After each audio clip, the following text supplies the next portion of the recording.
Good afternoon. Welcome to the National Weather Service in Atlanta's weekly webinar for the week of August 8th through the 15th. Here are some of the main highlights we're going to discuss on this briefing.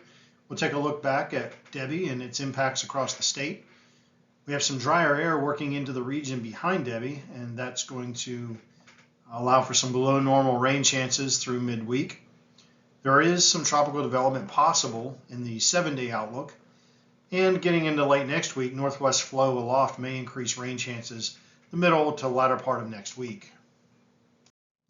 Taking a look back at the impacts from Debbie over the course of the last several days, you can see on the left the 4-day rainfall totals. The sharp gradient you can see extending from about McDuffie County down through Glasscock, Washington, down into Bleckley, Dodge, Wilcox counties.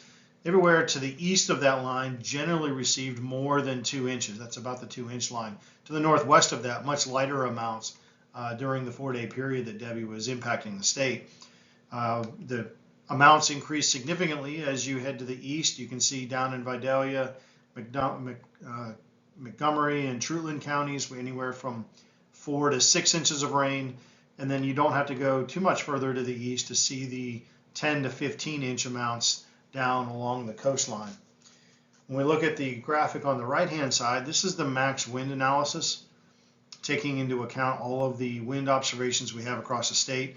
And you can see a pretty good swath of 30 to 40 mile-an-hour winds across the southern and eastern part of the state.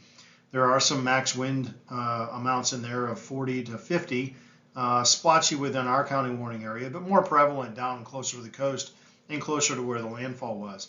We have a peak wind of about 60 miles an hour down in the Valdosta region.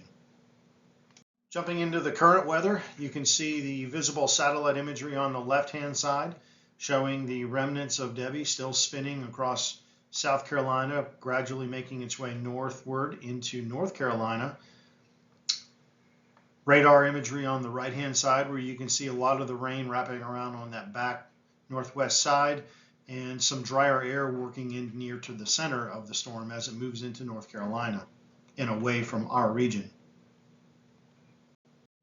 Moving ahead and taking a look at it tomorrow, going into the weekend, you can see a frontal boundary draped across the southeastern part of the state and basically bisecting the state of Georgia. And that's on the backside of Debbie, which you can see up in the Virginia, moving into the mid-Atlantic states during the day tomorrow.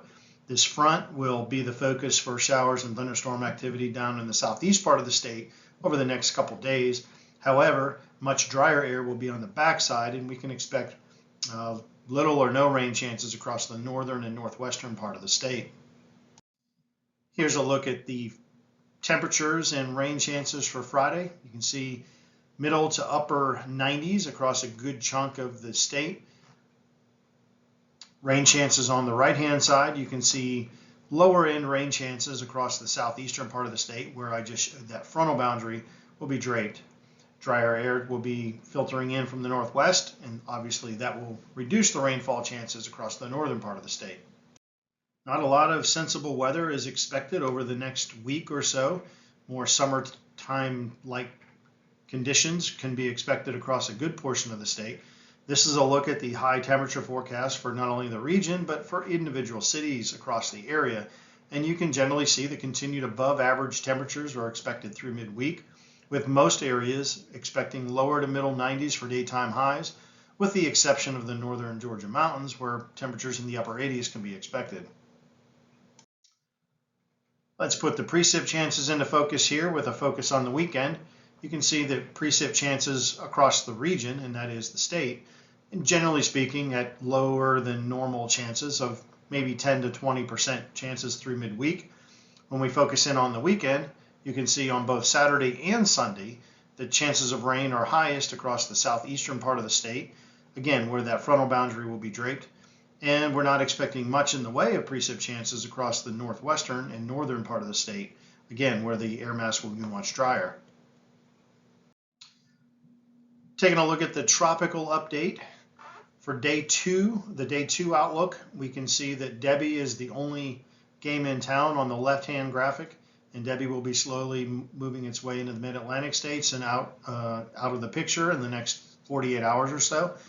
On the right-hand side, however, we'll need to start focusing in on the 7-day, which is expectations of a 30% chance of formation of a tropical storm formation through 7 days in this region of the Atlantic.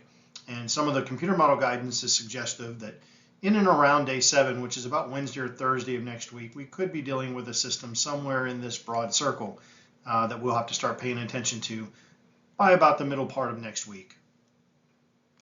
Here is a look at the forecast rainfall over the next 7 days. And as you can see, with not only the precip chances being lower, obviously the expectation would be that we would be much drier.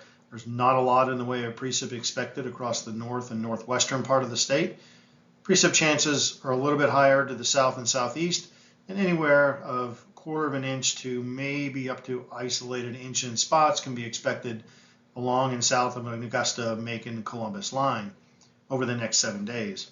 On the right-hand side, you can see the latest version of the drought monitor, which is showing drastic improvements across the state compared to about 3 weeks ago.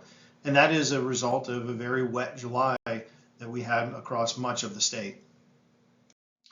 So to recap what we just walked through, we took a look back at Debbie and its impacts across the state. We talked about the drier air moving in on the backside of Debbie and below normal rain chances expected across much of the area through midweek next week. We discussed the tropical development possible, particularly in the latter part of next week, and that is a 30% chance. And a little bit about the northwest flow setting up late next week, which allows us to see an increase in rain chances by the middle to latter part of next week. And that concludes this week's briefing. If you have any specific questions or weather-related